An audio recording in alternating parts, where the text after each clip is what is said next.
So in today's lecture we are going to discuss about the glycogen metabolism. So first let's talk about what is glycogen. Glycogen काय असतं? So glycogen is a storage form of glucose. Glycogen काय आहे? ग्लुकोजचा स्टोरेजचा form आहे. तर ग्लुकोजचा स्टोरेजचा form कसा आहे? So it is multi branched पॉलीसॅकराइड.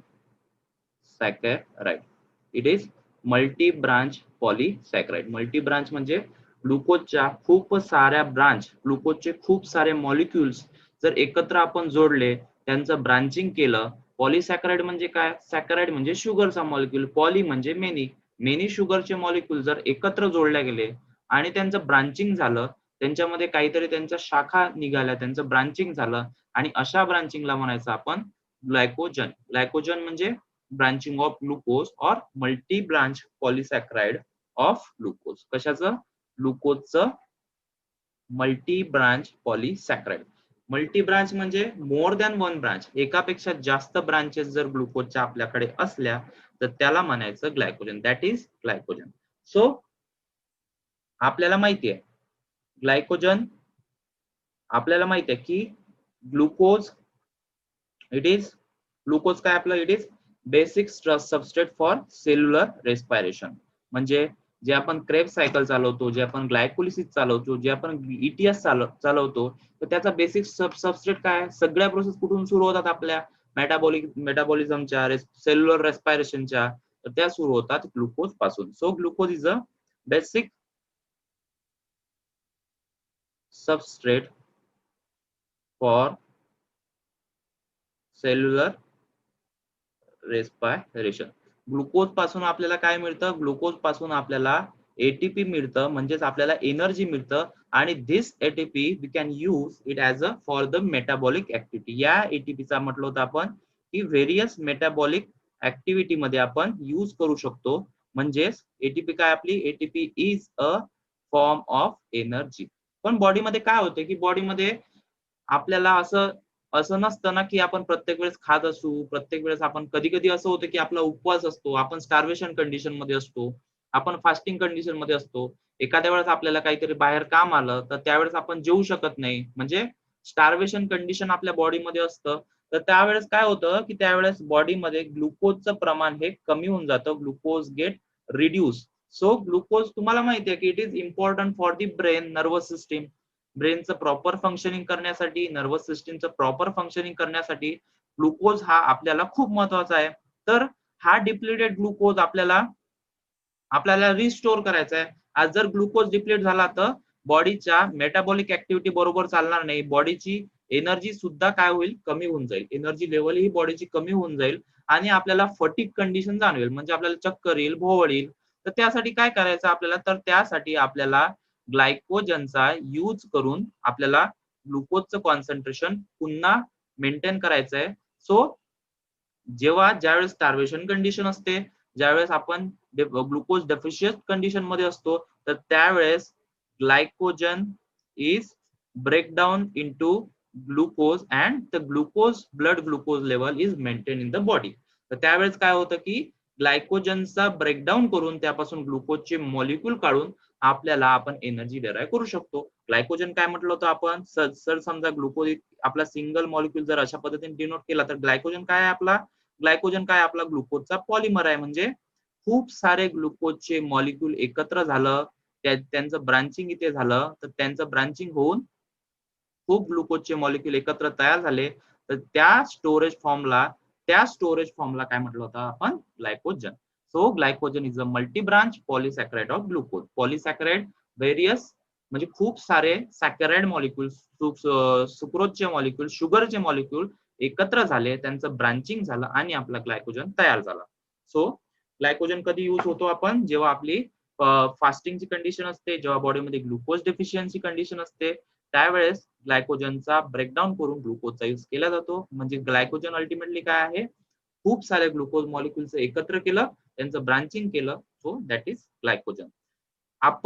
तुम्ही glycogen आणि ग्लुकॅगॉन मध्ये कन्फ्युज व्हायचं नाही. ग्लुकॅगॉन हॉर्मोन म्हटलं होतं आपण, रेग्युलेशन ऑफ ग्लुकोनिओजेनेसिस साठी ग्लुकॅगॉन हॉर्मोनचा यूज केला जातो. So glycogen is a multi branch polysaccharide of glucose. ग्लुकोजचे खूप सारे मॉलिक्यूल एकत्र झाले तर त्याच्यापासून ग्लायकोजन बनतो. पण स्पेलिंग लक्षात ठेवा, glucagon, glucagon is different and glycogen is different. Glucagon is our hormone. Glucagon काय आहे? हा एक हॉर्मोन आहे, कन्फ्युज व्हायचं नाही. Glycogen is a glucose molecule. ग्लुकोजचे खूप सारे मॉलिक्यूल एकत्र झाले तेव्हा ग्लायकोजन बनतो. आणि ग्लुकॅगॉन काय आहे? ग्लुकॅगॉन एक हॉर्मोन आहे.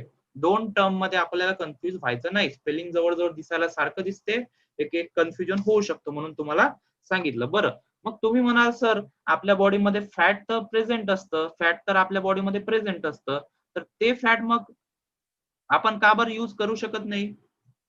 Y we can't use the fat as a energy sources. फॅटला आपण एनर्जी सोर्स म्हणून का बरं यूज करू शकत नाही? फॅट पासून आपण एनर्जी का बरं डिराईव्ह करू शकत नाही? तर glucose, why not lipids are use as a energy source in the starvation condition? कोणी सांगू शकेल व्हाय lipid is not used for the formation of glucose? का बरं अशी कंडिशन असू शकेल की बा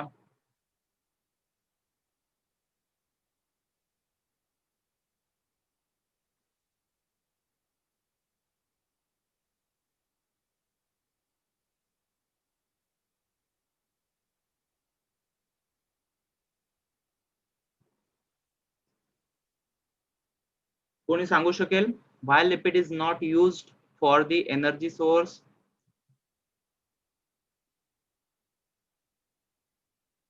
I am waiting for your response.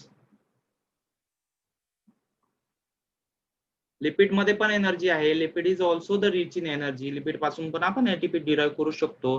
पण तरीही बॉडी आपला लिपिड यूज करू शकत नाही. पूजा सिरसाट म्हणते it is not easy to absorb. Absorb करणं लिपिडला इझी नाही आहे. म्हणजे काय नेमकं पूजा? सिंपल भाषेमध्ये सांगायचं, fat is a deposited material. So glycogen is also deposited material. Glycogen सुद्धा डिपॉझिटेड मटेरियल आहे ना. फॅट पण डिपॉझिटेड मटेरियल आहे. फॅट पासून पण आपण एनर्जी डिराईव्ह करू शकतो. लिपिड पासून पण आपण एनर्जी डिराईव्ह करू शकतो. Lipid is also the energy rich molecules. But why we can't use lipid as a major form of glucose in the starvation condition?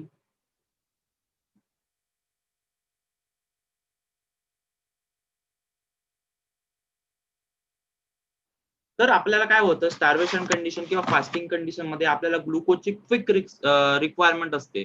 कारण की आपला ब्रेन हा वाट बघू शकत नाही की ग्लुकोज आपल्याला मिळेल बा, आता तोवर आपण वाट बघू. आता फॅट फॅट आपलं ब्रेकडाऊन होईल, त्यापासून आपण ग्लुकोज मिळेल.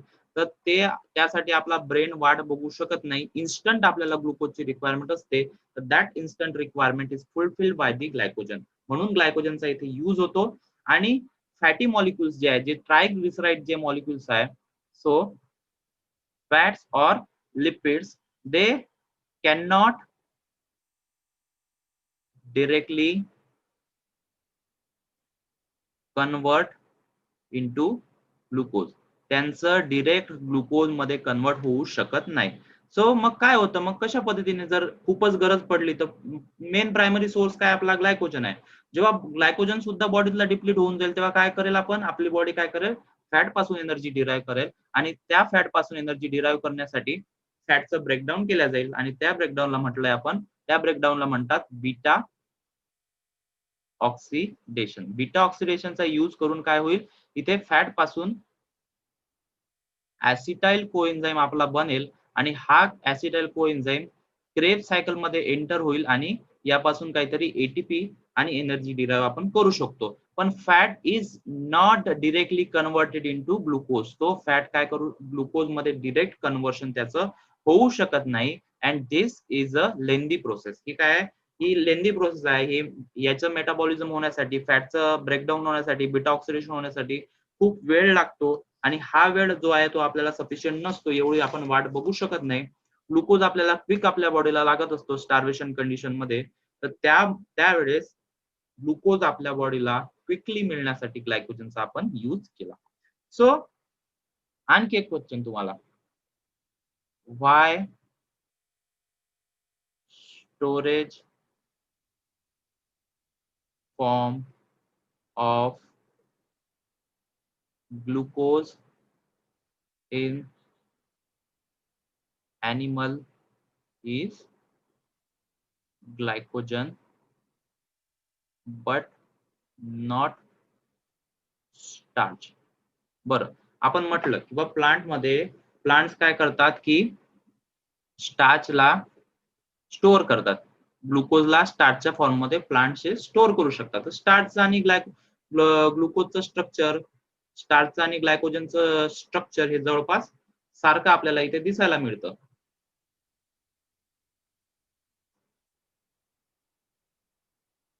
सो स्टार्च आणि ग्लुकोजचं स्ट्रक्चर हे जवळपास आपल्याला सारखं मिळतं. ओके, सो सांगू शकेल कोणी? आपण प्लांट मध्ये स्टार्च का बरं स्टोअर केलं? ग्लुकोज हा ग्लायकोजन हा एनिमल्स मध्येच का बरं स्टोअर झाला? आपण स्टार्च का बरं स्टोअर नाही केलं आपल्या बॉडीमध्ये? एनिमल्सने स्टार्च का बरं स्टोअर नाही केलं? प्लांट्सने ग्लायकोजन का बरं स्टोअर नाही केला?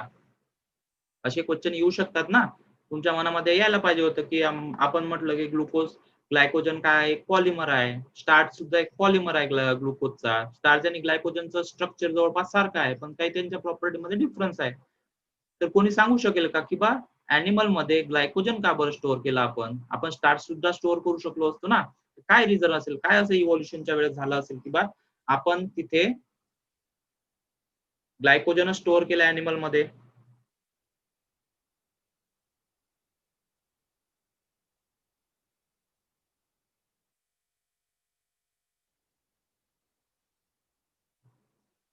So Pooja म्हणती glycogen is a water soluble, okay, and starch is a water insoluble, okay. मग animal cannot digest starch. Animal can digest starch with the help of hydrolytic enzyme at the time of process of digestion. Digestionच्या वेळेस hydrolytic enzyme स्टार्चला simple form of sugar मध्ये, simple form of glucose मध्ये, simple glucose molecule मध्ये convert करू शकतो with the help of hydrolytic enzyme. Animal can not digest cellulose. Animal cellulose digest करू शकत नाही की कारण की ॲनिमल कडे सेल्युलेज नावाचा एन्झाइम नसतो. स्पेसिफिकली ह्युमन कडे रुमिनंट ऑर्गॅनिझम मध्ये असतो तो सेल्युलेज नावाचा एन्झाइम. तिथे ॲनारोबिक बॅक्टेरिया काम करत असतात. एरोबिक अनारोबिक बॅक्टेरिया, सेल्युलेज त्यांच्याकडे असतो. सेल्युलेज डायजेस्ट करू शकत नाही specifically human being. Cellulase is a empty calorie for it act as a fibres.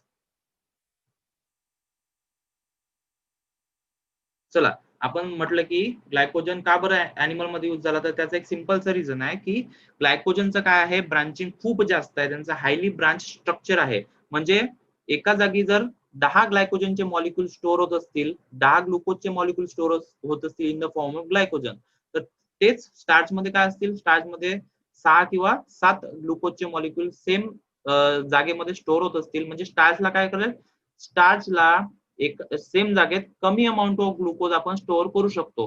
प्लांटकडे खूप सारी जागा असते, प्लांट कितीही वाढू शकतो, पण आपला ह्युमनला काय आहे, ह्युमनला लिमिटेड रिसोर्सेस अवेलेबल असतात. ह्युमनकडे लिमिटेड आपण ग्लुकोज स्टोअर करू शकतो. तर त्यामुळे ह्युमन इव्होल्युशनने काय केलं की इव्होल्युशनने ग्लायकोजन जे की मोर हायली ब्रांच्ड आहे than that of starch, starch पेक्षा ग्लायकोजनचं स्ट्रक्चर जास्त ब्रांचिंग आहे. तर बघूया आपण आता स्टार्ट करूया आपला ग्लायकोजन मेटाबॉलिझमला. ग्लायकोजनचं बघितलं आपण काय असतं ग्लायकोजन आणि त्याचं मेटाबॉलिझम आपल्याला बघायचं आहे. सो मेटाबॉलिझम मध्ये बघायचंय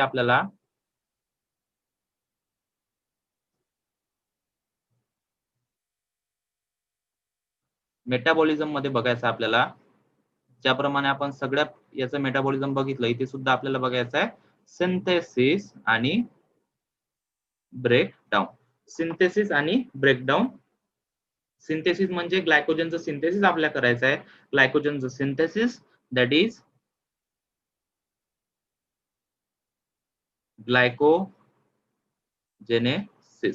ग्लायकोजनचं सिंथेसिस म्हणजे ग्लायकोजेनेसिस आणि ग्लायकोजनचं ब्रेकडाऊन म्हणजे ग्लायकोजिनोलायसिस. ग्लायकोजिनोलायसिस, लायसिस म्हणजे breakdown.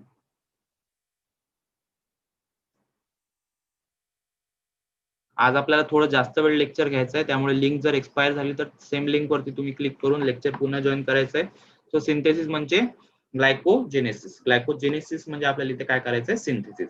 So let's start with the topic. In a wide range of organism, excess glucose is converted into polymorphic form. Polymorphic form मध्ये आपल्याला ग्लुकोजचं एक्सेस ग्लुकोजचं कन्व्हर्शन करायचं आहे, त्यांचं पॉलिमरायझेशन करायचं आहे and storage in the form of glycogen in vertebrate and many micro organism. Bacteria आणि fungus मध्ये सुद्धा ग्लायकोजन आपल्याला दिसतो इन अ स्टार्च plant मध्ये in the form of starch. In vertebrate, glycogen is found primarily in the liver. So location of glycogen is liver and skeletal muscles. Liver आणि skeletal muscles. It mainly represent up to 10% by the weight of liver. म्हणजे लिव्हरचं जर आपण weight केलं तर त्या वेटच्या 10% त्या वेटच्या 10% जे आहे ते ग्लायकोजन असतं लिव्हर मध्ये present. And 1 to 2% weight of the muscles. मसलचं जर आपण वेट केलं तर त्या वेटच्या 1 किंवा 2% जे असतं त्यांच्यामध्ये ग्लायकोजन प्रेझेंट असू शकतं. पण आपण मसल्स मधलं ग्लायकोजन कधी डिप्लीट होतं, जेव्हा क्विक रिक्वायरमेंट जेव्हा ग्लायकोजनची असते त्यावेळेस काय असतं, मसलचं ग्लायकोजन स्टोअर जे असतं ते आपण यूज करू शकतो. म्हणजे जेव्हा रनिंग करत असतो, आपण एक्सेसिव्ह एक्सरसाइज करत असतो, व्हिगरस एक्सरसाइज ज्यावेळेस आपण करत असतो तर त्यावेळेस काय केलं जातं, त्यावेळेस मसल्सचं ग्लायकोजन जे आहे ते ब्रेकडाऊन केल्या जातं. मसल्स मध्ये the muscles glycogen provide quick source of energy. Active muscles ज्यावेळेस असतात तर त्या ऍक्टिव्ह मध्ये मसल्सची एनर्जीची क्विक रिक्वायरमेंट जी आहे ती फुलफिल केल्या जातं ग्लायकोजनद्वारे. So in the both condition anaerobic and aerobic. So anaerobic आणि एरोबिक दोन्ही कंडिशन मध्ये ग्लायकोजनचा यूज आपण करू शकतो. आणि लिव्हर ग्लायकोजन कधी यूज होतं, लिव्हर ग्लायकोजन जेव्हा होल डे साठी लिव्हर ग्लायकोजन जे असतं ते थोडं थोडं आपल्याला ग्लुकोज प्रोव्हाइड करत असतं. कधी, ड्युरिंग फास्टिंग. फास्टिंगच्या वेळेस काय असतं, फास्टिंगच्या वेळेस आपलं लिव्हर ऍक्टिव्ह असतं आणि ते लिव्हर काय करतं, जे ग्लायकोजन आहे त्याला ग्लुकोज मध्ये कन्वर्ट करतं आणि आपली दिवसभराची एनर्जी रिक्वायरमेंट जे आहे ते पूर्ण करत असतं. आणि the glycogen in a muscle is there to provide quick source of energy for either aerobic or anaerobic metabolism. Aerobic आणि anaerobic दोन्ही कंडिशन मध्ये मसल ग्लायकोजनचा यूज आपण करू शकतो. Muscle glycogen can be exhausted in less than 1 hour. आपण म्हटलं होतं की मसल मासच्या फक्त 1 ते 2% ग्लायकोजन आपल्याकडे स्टोअर आहे, तर ते 1 ते 2% जे आहे ते फक्त 1 तास आपल्याला पुरेल एवढं असते ड्युरिंग द विगरस ऍक्टिव्हिटी. जेव्हा आपण विगरस बॉडी ऍक्टिव्हिटी करत असतो तर त्यावेळेस आपल्याला मसल ग्लायकोजन जे आहे ते कमीत कमी आपल्याला जास्तीत जास्त जे आहे ते 1 तास आपलं चालू शकते. Liver glycogen serves as reservoir of glucose for other tissue when dietary glucose is not available. जेव्हा आपण फास्टिंग करत असतो, जेव्हा आपल्याला 2 जेवणामधलं अंतर आपलं असतं, म्हणजे समजा आपण सकाळी जेवलो आणि डायरेक्टली रात्री जेवत असलो, त्यावेळेस काय करतं की लिव्हर ग्लायकोजन काय करतं, ग्लुकोज आपल्याला ब्लड ग्लुकोज लेवल मेंटेन करण्याचं काम हे एक करत असतं. It is important for neurons of the brain which can not use fatty acid as a fuel. Fatty ऍसिडचं फ्युएल म्हणून ऍज अ फ्युएल इस्तेमाल करू शकत नाही. ब्रेन जे आहे ते फॅटी ऍसिडचं as a energy sources use करू शकत नाही. त्याला डिरेक्टली ग्लुकोजची रिक्वायरमेंट असते. जसं आपण मागच्या लेक्चरमध्ये डिस्कस केलं होतं की ब्रेनला डिरेक्ट ग्लुकोजची रिक्वायरमेंट असते. एक ब्लड ब्रेन बॅरियर असतं ब्रेन मध्ये, जे की फक्त ग्लुकोज आणि काही आयन्स आणि वॉटर जे आहे ते ब्रेन मध्ये पाठवू शकतं. तर त्यामुळे ग्लुकोज ब्रेनला प्रोव्हाइड करण्यासाठी ग्लुकोजची डेफिशियन्सी ब्रेन मध्ये न व्हावी यासाठी ग्लायकोजनचं ब्रेकडाऊन आपल्याकडे केलं जातं. तर फंक्शन काय आहे ग्लायकोजनचं, the prime function of liver glycogen is to maintain blood glucose level. Blood glucose level maintain करण्याचं काम करतं 2 मील्सच्या मधामध्ये. Liver glycogen stored used during the fasting. Liver glycogen काय असतं, फास्टिंगच्या वेळेस यूज केलं जातं. आणि मसल ग्लायकोजन कधी यूज केलं जातं, ड्युरिंग द मसल कॉन्ट्रॅक्शन और during the vigorous muscles activity. तर त्या ग्लायकोजनचा ब्रेकडाऊन करून ग्लुकोज आपल्याला मिळतं. समजलं इथपर्यंत तुम्हाला की ग्लायकोजन काय आहे, त्याचा यूज काय आहे, त्याचं आपण आता बघूया structure. So structure of glycogen आपण म्हटलं की ग्लायकोजन काय आहे, it is polymer of glucose. So glycogen is a polymer of glucose. So glycogen म्हटलं आपण, it is branch chain homo polysaccharide. Homo म्हणजे एकाच प्रकारचा मॉलिक्यूल त्याच्यामध्ये प्रेझेंट असतो. पॉली मीन्स मेनी, एकाच प्रकारचे खूप मॉलिक्यूल त्याच्यामध्ये प्रेझेंट असते. Saccharide means sugar molecule, that is alpha D glucose. Alpha D glucose म्हणजे आपला सिंपल ग्लुकोज जो आपला फॉर्म होतो. एक तुम्हाला सांगितलं होतं डी म्हणजे काय असतं, डेक्स्ट्रोरोटेटरी, लिव्होरोटेटरी. लिव्होरोटेटरी म्हणजे OH ग्रुप जर दुसऱ्या साईडला लागला त्याला लिव्होरोटेटरी किंवा एल ग्लुकोज असं म्हणायचं. पण मेटाबॉलिझम मध्ये कॉमनली डी ग्लुकोज हा यूज होतो. So it is linked by the 1,4 linkage. Alpha 1,4 linkage म्हणजे काय आता आपण बघूया. सो आपण म्हटलं होतं की C6H12O6 that is our glucose. म्हणजे ग्लुकोज मध्ये काय आहे, ग्लुकोज मध्ये 6 कार्बन आपल्याकडे आहे. आपण म्हटलं होतं कार्बनची नंबरिंग देताना ज्यावेळेस आपण ग्लुकोजचं स्ट्रक्चर बघितलं होतं त्यावेळेस या ऑक्सिजन मॉलिक्यूल पासून आपल्याला सुरुवात करायची असते. इथून आपल्याला नंबरिंग द्यायचं असते 1, 2, 3, 4, 5 आणि 6 कार्बन इथे वरचा आपल्याला असेल. तर अशा पद्धतीने आपण ग्लुकोजचं स्ट्रक्चर बघितलं होतं. तर या सुद्धा ग्लुकोजचं असं स्ट्रक्चर असेल 1, 2, 3, 4, 5 and 6. This is 6 carbon. तर अल्फा 1,4 लिंकेज दिसली असेल आता तुम्हाला, alpha 1,4. So this is D glucose आहे म्हणजे इथे अल्फा आपण यूज करतो. So this first carbon and this fourth carbon are linked with each other. That linkage is called as alpha 1,4. And the linkage between two molecules is there. That's why it is called as glycosidic linkage. म्हणजे first carbon आणि fourth carbon एकमेकांसोबत link आहेत, तर त्या लिंकेजला म्हणायचं alpha 1,4 ग्लायकोसायडिक linkage. तर अशा पद्धतीने लिंकेज असतं. इथे पुन्हा एक ग्लुकोज मॉलिक्यूल लिंक केला जाईल अल्फा 1,4 लिंकेजने. इथे पुन्हा एक ग्लुकोज मॉलिक्यूल लिंक केला जाईल अल्फा 1,4 लिंकेजनी. इथे पुन्हा. तर अशा पद्धतीने खूप ब्रांचिंग इथे आपल्याला बघायला मिळतं. अशा पद्धतीने लिनियर एक पॉलिमर आपल्याला तयार झालं. आणि अशाच पद्धतीने 8 ते 10 ग्लुकोजचे मॉलिक्यूल एकत्र जोडल्यानंतर लिनियरली एक अशी रो तयार झाल्यानंतर एक ब्रांचिंग आपल्याला दिसतं. तर ते ब्रांचिंग असतं आपल्याला अल्फा 1,6 लिंकेज. तर ब्रांचिंग कुठून होतं आपलं, अल्फा 1,6 पोझिशन पासून. तर आता अल्फा 1,6 पोझिशन म्हणजे कशी बा, आता हा म्हटला होता आपण this is our first carbon, second, third, fourth, fifth आणि 6. तर आपल्याला आता ब्रांचिंग करायचे. म्हणजे आपण जर आता लिनियर ग्लुकोज मॉलिक्यूल आपला तयार झाला 8 ते 10 रेसिड्यूचा, तर या लिनियर ग्लुकोज मॉलिक्यूल नंतर आपल्याला एक ब्रांचिंग तयार करायची आहे. तर ही ब्रांचिंग अशा पद्धतीने आपल्याला दिसेल. तर ही ब्रांचिंग अशी प्रोसेस होईल, पुन्हा एक दुसरी ब्रांचिंग बनेल. तर अशा पद्धतीने एक पॉलिमर असा आपला बनत जाईल. एक असं कंडेन्स ग्लुकोज आपला अल्टिमेटली तयार होत जाईल.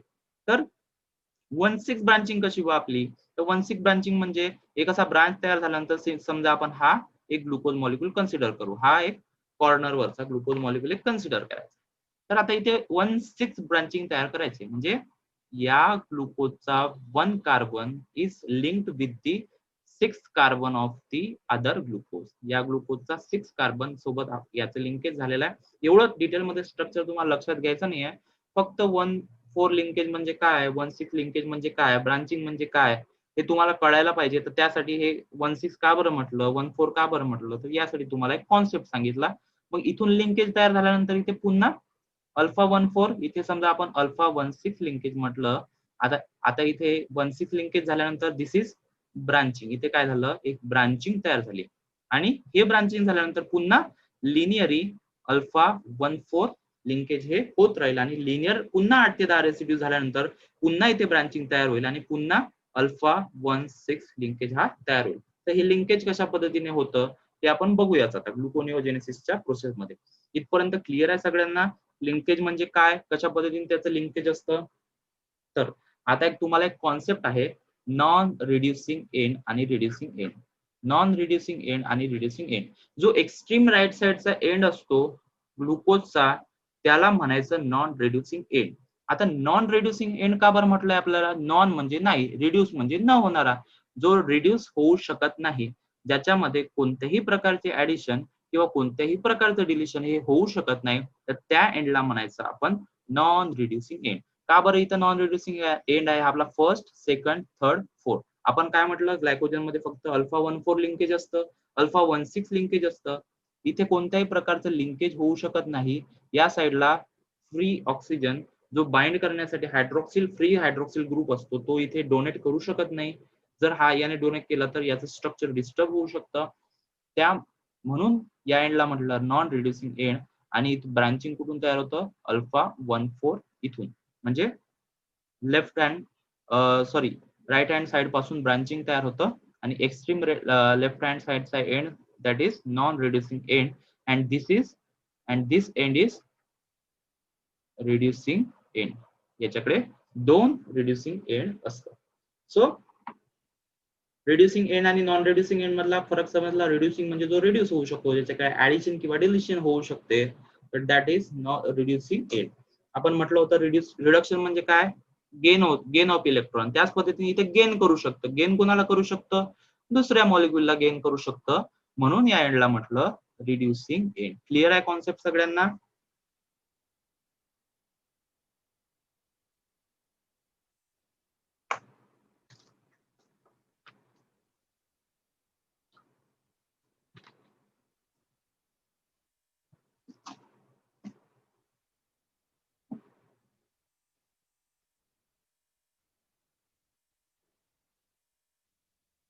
Yes or no?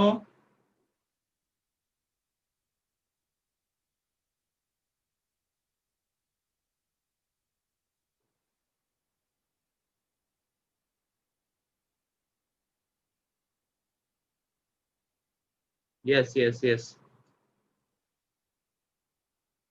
दोघच लेक्चर करताय का, पूजा आणि हर्षदा? बाकीचे कुठे आहेत?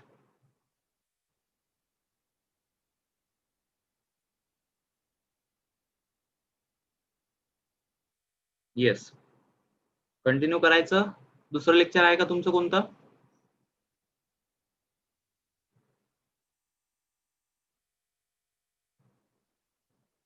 दुसरं लेक्चर आहे का कोणतं? 11 वाजता आहे. कोणता आहे हर्षदा 11 वाजता?